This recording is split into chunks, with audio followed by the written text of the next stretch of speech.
Matthew 28, verse 16 to 20.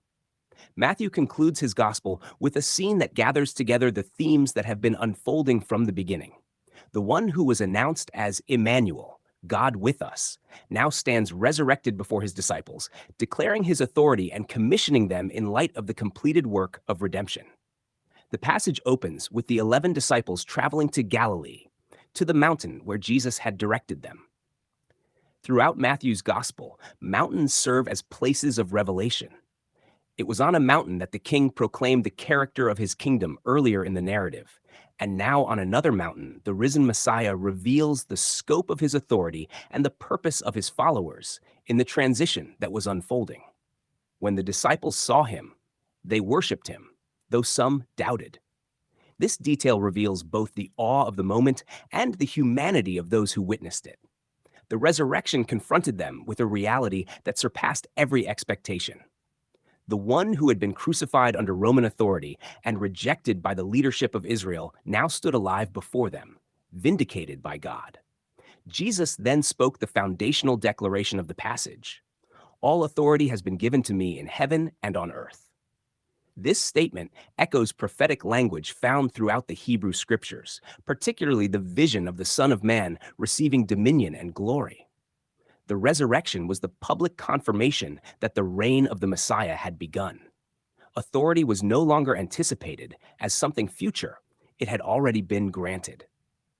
Because this authority had been given, the disciples were commissioned to go and make disciples of all nations. The gospel that had been proclaimed first within Israel was now expanding outward to the nations. Throughout Matthew, hints of this universal scope had appeared. The Magi from the east, the faith of the centurion, and the promise that many would come from east and west to sit at the table in the kingdom. Now the message was to move beyond the borders of Israel. The command to baptize in the name of the Father and of the Son and of the Holy Spirit signified identification with the authority and life of the triune God. Baptism marked the transition into the community shaped by the finished work of the Messiah. Those who believed the message were publicly identified with the one who had died and risen. Jesus also instructed the disciples to teach the nations to observe all that he had commanded them. The teachings delivered throughout his ministry, his interpretation of the law, his revelation of the kingdom, and his instruction concerning righteousness, formed the foundation of the message that would now be proclaimed throughout the world. The commission concluded with a promise: "And behold, I am with you always, even to the end of the age." From the beginning of Matthew's gospel, the theme of God's presence had framed the story.